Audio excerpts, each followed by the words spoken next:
Good morning बच्चों। आज हम लोग सर्कुलर मोशन के कुछ टॉपिक को डिस्कस करेंगे। ठीक है, तो बेसिक काइनेमेटिक्स तो हम लोग डिस्कस कर चुके हैं। आज हम कुछ न्यूमेरिकल को डिस्कस करेंगे जिससे आपके बहुत सारे कंसेप्ट क्लियर हो जाएंगे। ठीक है ना, जैसे कि कंसेप्ट छोटे छोटे कंसेप्ट हुए कि क्या हम टेंजेंशियल एक्सेलरेशन, रेडियल एक्सेलरेशन केवल सर्कुलर मोशन में ही यूज कर सकते हैं, या फिर किसी भी कर्व या किसी भी पाथ के लिए AT या AR हो सकता है। ठीक है, या फिर एंगुलर वेलोसिटी हुआ, एंगुलर थीटा, एंगुलर डिस्प्लेसमेंट हुआ हमारा, क्या वो केवल सर्कुलर मोशन से ही कन्फाइंड है या फिर उनका यूज और भी कहीं कर सकते हैं। तो आइए क्वेश्चन स्टार्ट करते हैं। हो सकता है कि पहला ही क्वेश्चन आपको थोड़ा टफ लगे, लेकिन यकीन मानिए उस क्वेश्चन को करने के बाद आप बहुत छोटी छोटी चीज़ें समझ जाएंगे। ठीक है, जो भी जितने भी हमने डिस्कशन अभी तक किए हुए। ठीक है, तो क्वेश्चन स्टार्ट करने से पहले थोड़ा मैं पानी पी लेता हूँ।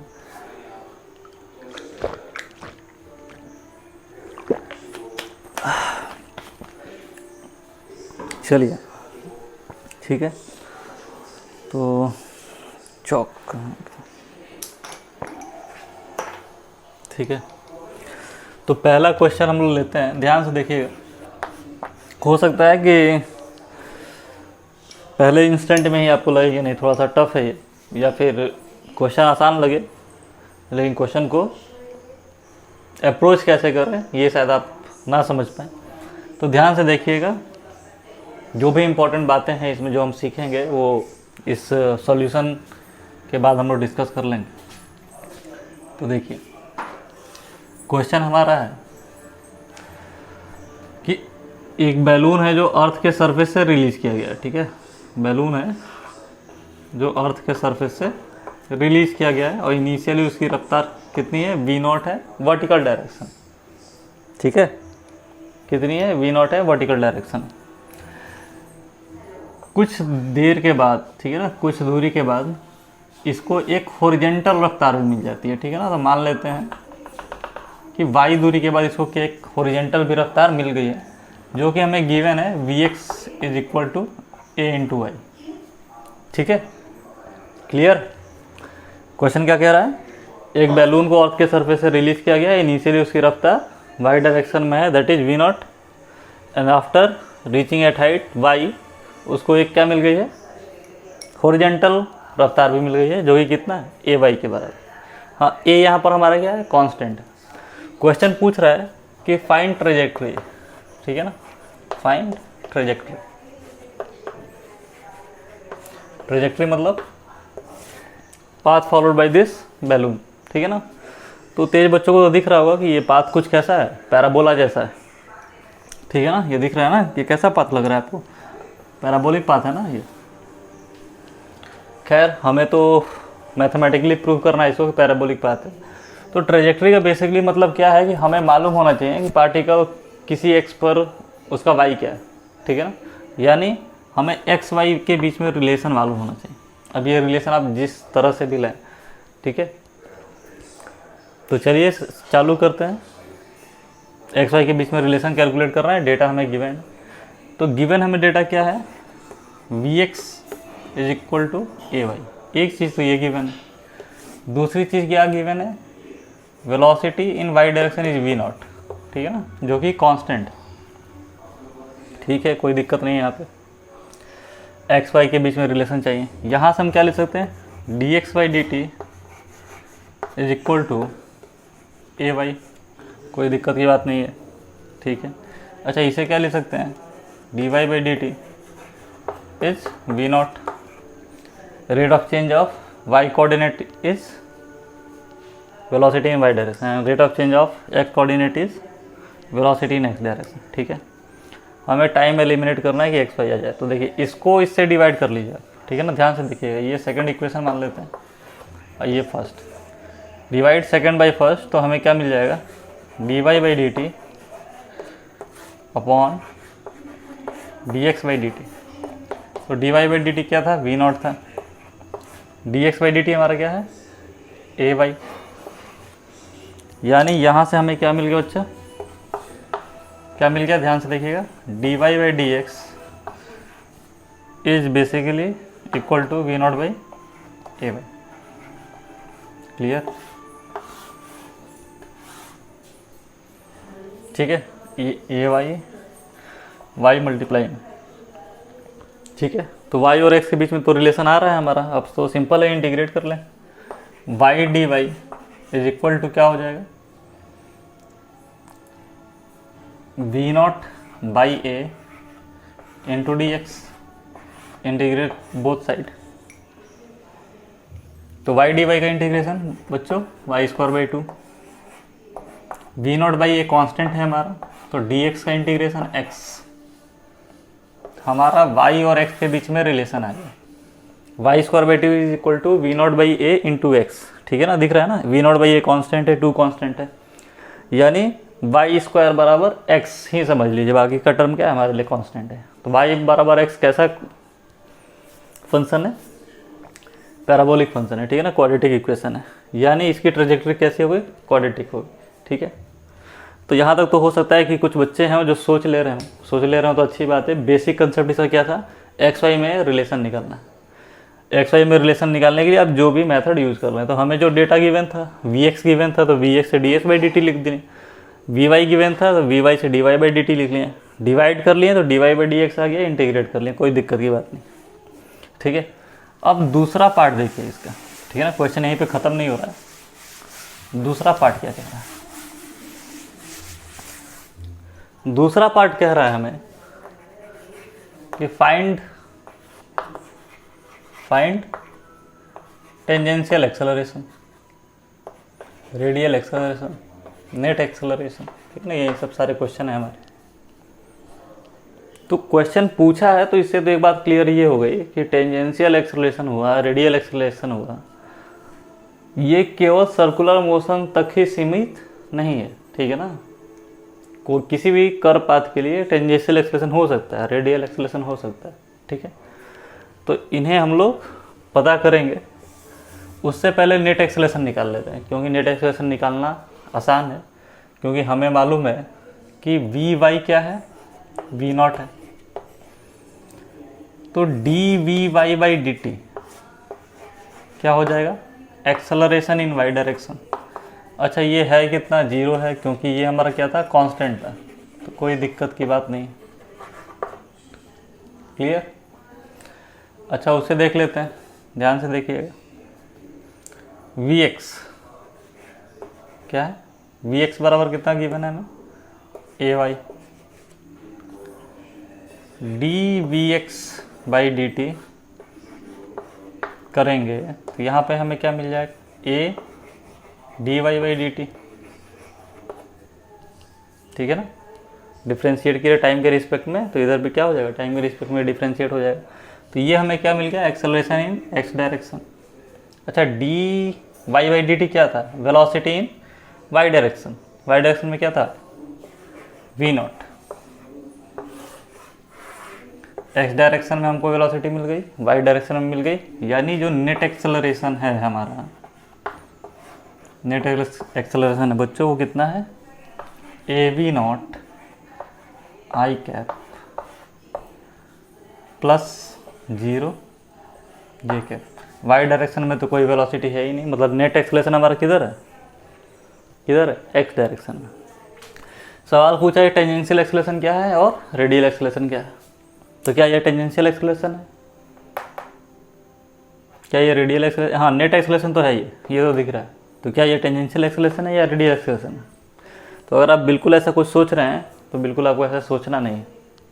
ठीक है ना, एक्स कंपोनेंट में जो वेलोसिटी है वो टेंजेंशियल होगा, वाई में जो है वो रेडियल होगा, ऐसा कुछ नहीं होता। ठीक है ना, ये ध्यान रखना। तब हम कैसे निकालेंगे, ठीक है, इतना रब कर लें, तब कैसे निकालेंगे कि रेडियल एक्सेलरेशन क्या होगा। ठीक है, आइए देखते हैं। ये नेट एक्सेलरेशन कहीं हमारा इधर कहीं आ रहा है, ठीक है ना, आई डायरेक्शन में आ रहा है, मतलब इधर कहीं है। ठीक है, दिख रहा है ना, अगर ये कर्व है ऐसा, तो इस कर्व पे इधर की तरफ कहीं नेट एक्सेलरेशन आ रहा है, तो टेंजेंशियल एक्सेलरेशन क्या होगा, जो टेंजेंट के अलोंग होगा, यानी इधर कोई एक वेलोसिटी होनी चाहिए और एक वेलोसिटी होनी चाहिए इधर। क्लियर है? ये रेडियल हो जाता है हमारा, ये टेंजेंशियल हो जाता है, काम खत्म हो जाता है वहीं पे। ठीक है, अब कैसे निकालेंगे रेडियल और टेंजेंशियल? ठीक है, सोचने वाली बात है, चलिए देखते हैं। तो अभी हमने पीछे सॉल्व किया था, आपको ध्यान होगा, dy बाई डी एक्स निकाला था, ठीक है ना। dy बाई डी एक्स निकाला था, कैसे निकाला था, dy by d t divided by d x by d t किया था। तो dy बाई डी टी किया था velocity in y direction, that is v not, and d x by d t that is velocity in x direction, तो किया था ए Y, यानी हमारा dy बाई डी एक्स क्या आ गया, a y v not by a y. ठीक है, ठीक है। अच्छा, बच्चों को मालूम होगा जो मैथ्स के स्टूडेंट होंगे, dy बाई डी एक्स क्या रिप्रेजेंट करता है, dy बाई डी एक्स क्या रिप्रेजेंट करता है, टेंजेंट ऑन कर्व। तो ये दिख रहा है ना, ये क्या है, इस कर्व पे टेंजेंट, यानी स्लोप रिप्रेजेंट कर रहा है, स्लोप रिप्रेजेंट कर रहा है, यानी tan थीटा रिप्रेजेंट कर रहा है, मतलब m रिप्रेजेंट कर रहा है, बहुत सारी चीज़ें रिप्रेजेंट कर रही हैं। देख लीजिए, dy by d x represent tangent on curve, जो भी एक कर्व, जो भी ट्रेजेक्ट्री थी उसे किसी एक पॉइंट पे dy बाई डी एक्स, ये मतलब टेंजेंट है, टेंजेंट मतलब स्लोप, और मैथमेटिक्स में स्लोप को m से डिनोट किया जाता है। तो सर ये निकालने की ज़रूरत क्या थी, निकालने की ज़रूरत ये थी बच्चों कि हमें मालूम है कि ये नेट एक्सेलरेशन है, ठीक है, और ये मान लेते हैं एंगल थीटा। तो नेट एक्सेलरेशन का कॉस कंपोनेंट हमारा क्या हो जाएगा, टेंजेंशियल एक्सेलरेशन। मतलब मुझे अगर टेंजेंशियल एक्सेलरेशन निकालना होगा तो मैं क्या लिखूंगा, ए नेट, जो भी नेट एक्सेलरेशन हमारा आया है, इंटू कॉस थीटा। ठीक है, और हमें दिख रहा है कि tan थीटा क्या है, dy बाई डी एक्स। ठीक है, तो tan थीटा बराबर क्या होता है, p by b perpendicular by base. ठीक है, यानी एक ट्रायंगल ले लें जिसमें ये एंगल थीटा है, ये हमारा परपेंडिकुलर है dy बाई डी एक्स, ये बेस है, तो ये कितना हो जाएगा, under root of 1 plus dy by d x का होल स्क्वायर। समझ में आया? तो कॉस थीटा यहाँ से हम निकाल सकते हैं ना। ए नेट क्या है, ए नेट कितना है हमारा, ए वी नॉट। कॉस थीटा क्या होता है, कॉस थीटा क्या होता है, बी बाई एच, बी हमारा 1 है, एच कितना है 1 plus d y by d x का होल स्क्वायर, और d y by d x कितना है, v not upon a y. ध्यान से देखिएगा बच्चों, a v not under root of 1 plus v not by a y का होल स्क्वायर। क्लियर है? तो बिल्कुल ये मिसकंसेप्शन दिमाग में नहीं रखना है कि वेलोसिटी का एक्स कंपोनेंट टेंजेंशियल होता है, वाई कंपोनेंट रेडियल होता है, ऐसा कुछ नहीं होता है। ठीक है ना, जिस कर्व पे पार्टिकल मूव कर रहा है उस कर्व के अलॉन्ग जो भी टेंजेंट वाला कंपोनेंट होगा एक्सेलरेशन का, वही टेंजेंशियल होगा।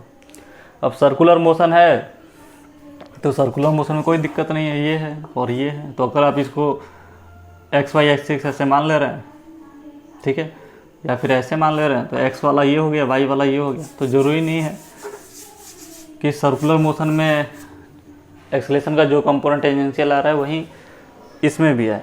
हाँ, लेकिन बेसिक सबका सेम है। बेसिक क्या सेम है कि टेंजेंट के अलॉन्ग जो एक्सेलरेशन होगा वो टेंजेंशियल होगा।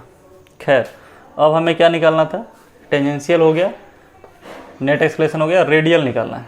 तो रेडियल एक्सेलरेशन क्या होगा, रेडियल इसका साइन वाला कंपोनेंट, यानी ए आर बराबर क्या लिख सकते हैं, ए साइन थीटा। ए क्या है, नेट एक्सेलरेशन है, तो ए की वैल्यू कितनी है हमारी, a v naught sine theta. Sine theta क्या होता है, perpendicular, perpendicular means d y by d x. तो d y by d x हमारा क्या था, v not by a y upon under root of 1 plus v not by a y का whole square. Clear है सवाल? अच्छा लगा?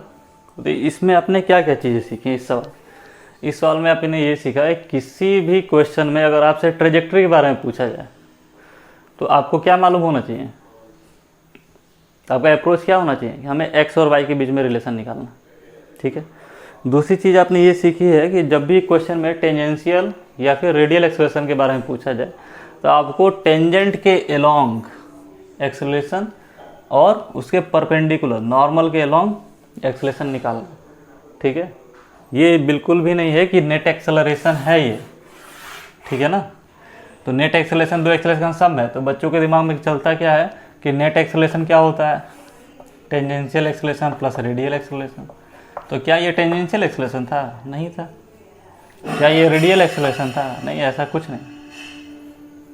ठीक है ना। सर्कुलर मोशन में हम नेट एक्सेलरेशन को ऐसे लिख लेते हैं, ठीक है ना। ये कंपोनेंट हो गया आई और ये जे हो गया। अगर आई जे में हो तो उससे कंपेयर नहीं करना है, आपको देखना है कि कर्व हमारा कैसा बना है, कर्व के अलॉन्ग टेंजेंट जो है उसके अलॉन्ग एक्सेलरेशन जो है उसको कैलकुलेट करना है। ठीक है, ये ध्यान में रखना है आपको। तो ऐसा कुछ बेफिजूल की बातें नहीं सोचनी। ठीक है, बढ़िया लगा सवाल। चलिए आइए कुछ छोटे छोटे बेसिक क्वेश्चन भी कर लें। ये तो क्वेश्चन कराने का मेरा पर्पस केवल इतना था कि आप सर्कुलर मोशन को केवल सर्कुलर मोशन तक ही सीमित ना रखें। ठीक है ना, कि omega is not only confined with circular motion, radial acceleration and tangential acceleration is not only confined with circular motion. और हम किसी भी टाइप के मोशन के साथ पैराबोला हुआ, सर्कुलर हुआ, एलिप्स हुआ जोड़ सकते हैं। ठीक है ना, ध्यान से देखें ना आपने d y by d x आया था, तो कैसा भी कर्व होगा, ठीक है, तो उस कर्व पे टेंजेंट निकालना कोई बड़ी बात नहीं है, d y by d x हम निकाल सकते हैं, तो सवाल बन सकता है। आइए छोटी छोटी बातें और डिस्कस कर लेते हैं।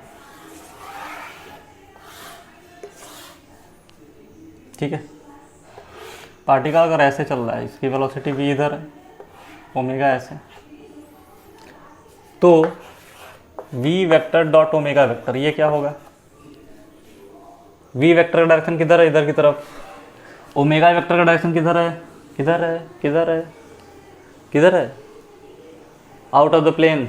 बताया था ना कैसे निकालते हैं, राइट हैंड रूल से। जिधर की तरफ पार्टिकल मूव कर रहा है, ठीक है ना, पार्टिकल मूव कर रहा है मतलब जिधर की तरफ हमारा थीटा चेंज हो रहा है, तो थीटा चेंज हो रहा है ऐसे, अंगूठा किधर आ रहा है, बाहर की तरफ। मतलब एक वेक्टर ऐसे है, दूसरा वेक्टर इसके परपेंडिकुलर है, तो dot product v b cos theta, a dot b क्या होता है, ए बी कॉस थीटा, तो कॉस 90, इसकी वैल्यू क्या हो गई, 0। क्लियर। दूसरा सवाल, omega vector dot alpha vector, ठीक है ना, अल्फा वेक्टर मतलब एंगुलर एक्सेलरेशन, ठीक है ना। ये क्या आएगा, पॉजिटिव, नेगेटिव, 0। तो देखिए अगर ओमेगा बढ़ेगा हमारा, मतलब एंगुलर वेलोसिटी बढ़ रही है, तो अल्फा भी उसी डायरेक्शन में होगा। बात समझ में आ रही है ना। अगर एंगुलर वेलोसिटी बढ़ रही है तो अल्फा भी किधर ही होगा, बाहर ही होगा। क्यों? क्योंकि एंगुलर एक्सेलरेशन क्या होता है, rate of change of angular velocity. तो rate of change of angular velocity अगर पॉजिटिव है तो अल्फा भी पॉजिटिव है, और वेक्टर में पॉजिटिव का मतलब डायरेक्शन हुआ, यानी कि अगर ओमेगा बढ़ रहा है तो अल्फा भी बढ़ेगा। अच्छा, ये दोनों बढ़ रहे हैं मतलब थीटा क्या है, 0 डिग्री है। इसका मतलब इसकी वैल्यू क्या आ गई, पॉजिटिव, जो भी है वैल्यू क्या आएगी, पॉजिटिव। अगर ओमेगा घट रहा है और अल्फा बढ़ रहा है, मतलब rate of change of angular velocity decrease कर रही है, मतलब final angular velocity minus initial angular velocity negative है, लेकिन पार्टिकल चल रही है ऐसे ही, ठीक है ना, ऐसे चल रही है, लेकिन उसके धीरे धीरे ओमेगा घट रहा है, तो ओमेगा तो इधर ही है, लेकिन rate of change of omega किधर है, इनवर्ड, यानी यहाँ पर थीटा क्या हो गया, 180 डिग्री, यानी ये पूरा का पूरा टर्म क्या आएगा, नेगेटिव आएगा। क्या होगा अगर ओमेगा 0 हो जाए, तो ओमेगा 0 हो गया तो 0 हो गया, मतलब ओमेगा डॉट अल्फा हमारा पॉजिटिव भी हो सकता है, नेगेटिव भी हो सकता है, और 0 भी हो सकता है। क्लियर। चलिए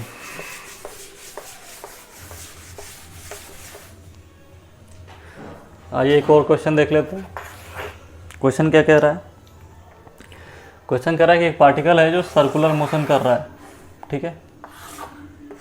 उसमें रेडियस हमें गिवन है 2.5 मीटर और पार्टिकल का जो नेट एक्सेलरेशन है वो 25 मीटर पर सेकेंड स्क्वायर, ठीक है ना। ये नेट एक्सेलरेशन और पार्टिकल चल कैसा रहा है? क्लॉकवाइज, ठीक है ना, क्लॉकवाइज चल रहा है।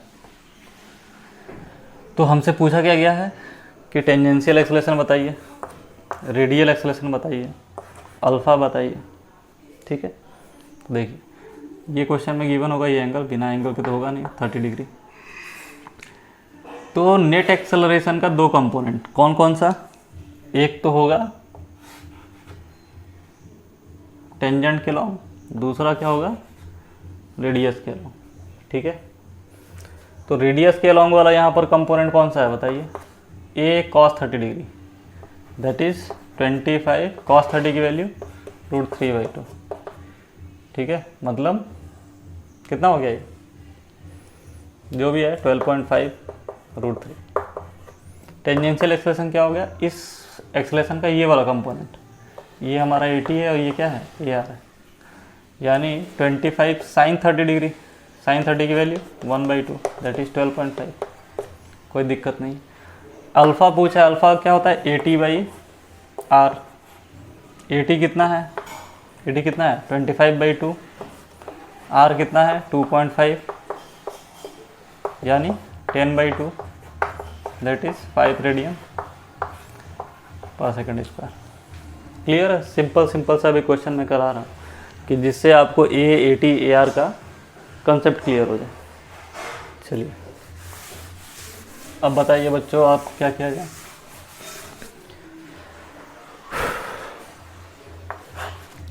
मान लेते हैं हमें वेलोसिटी का रिलेशन दिया है, v बराबर क्या है? t², ठीक है। एट t = 5 सेकेंड पर हमसे क्या पूछा गया? फिर वही चीज़ें पूछी गई। ए रेडियल क्या होगा, ए टेंजेंशियल क्या होगा, अल्फ़ा क्या होगा। अगर पार्टिकल सर्कुलर मोशन कर रहा है, इसमें रेडियस कितना है? 2 मीटर। क्लियर है? चलिए, तो टेंजेंशियल एक्सेलरेशन क्या होता है? टेंजेंशियल एक्सेलरेशन का काम क्या है? अच्छे से बताया था दूसरे वीडियो में, ध्यान से रखिएगा। Vector representation of angular velocity and linear velocity के लेक्चर ही में हमने एक्सेलरेशन के बारे में भी डिस्कस किया था। तो AT क्या बताता है? dv वेक्टर बाई dt, ठीक है ना। मतलब स्पीड को बढ़ाने या घटाने वाला जो कंपोनेंट होगा वो क्या होगा? टेंजेंशियल एक्सेलरेशन हो। तो इसको डिफ्रेंशिएट कर लो, कितना आ जाएगा? 2t। t कितना है? 5 दैट इज 10 मीटर पर सेकेंड। कोई दिक्कत? बिल्कुल नहीं। रेडियल एक्सेलरेशन v²/r या फिर ω²r। हमें v दिया है तो v यूज़ करेंगे। ये कितना है? v कितना है? v t का फंक्शन, यानी t² का होल स्क्वायर। क्लियर है? By r। तो t रख देंगे 5 तो कितना हो जाएगा? 25 का होल स्क्वायर कर लो आप। और रेडियस कितना है? 2 दैट इज 625/2 मीटर पर सेकेंड स्क्वायर। क्लियर? चलिए, अल्फ़ा पूछा है, अल्फ़ा क्या होगा? 80/r। 80 हमने निकाल रखा है, कितना है? 10 और r कितना है? 2 दैट इज 5 रेडियन पर सेकेंड स्क्वायर। क्लियर है? देख लीजिए, कहीं गलत होगा तो उसमें फिजिक्स की कोई गलती नहीं होगी, मैथमेटिक्स की गलती होगी। हालांकि बहुत आराम से ही मैं क्वेश्चन करता हूँ, ध्यान देता हूँ कहीं गलतियाँ ना हो। चलिए,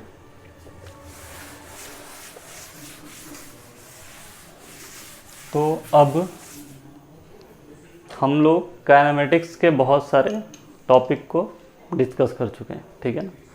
अल्फ़ा ए कंसेप्ट को, टेंजेंशियल एक्सेलरेशन हो, रेडियल एक्सेलरेशन हो, एंगुलर वेलोसिटी हो, लीनियर वेलोसिटी हो, इन सारे के कंसेप्ट को डिस्कस कर चुके हैं। और एक बहुत खूबसूरत सा क्वेश्चन जो पहला ही क्वेश्चन था उसको भी हमने डिस्कस कर लिया है। अब नेक्स्ट लेक्चर में हम क्या पढ़ेंगे? तो सर्कुलर मोशन का डायनेमिक पोर्शन पढ़ेंगे, ठीक है ना, जिसमें फोर्स इन्वॉल्व होगा। ठीक है। फोर्स होगा, इन्वॉल्व फ्रिक्शन भी आ जाएगा, वर्क एनर्जी पावर भी आ जाएगा। बहुत ही अच्छा टॉपिक है, लेकिन उससे पहले आपको इसका बेसिक कंसेप्ट होना ज़रूरी है, ठीक है। तो मिलते हैं हम आपसे नेक्स्ट लेक्चर में, तब तक के लिए बने रहिए, लाइक करिए, सब्सक्राइब करिए, और जो भी दिक्कत हो रही है उसको ज़रूर कमेंट सेक्शन में बताइए, ठीक है। वेदर वो टॉपिक से रिलेटेड हो या फिर ऑडियो प्रॉब्लम हो या फिर लाइट प्रॉब्लम हो, जैसी भी दिक्कत हो, ठीक है। चलिए।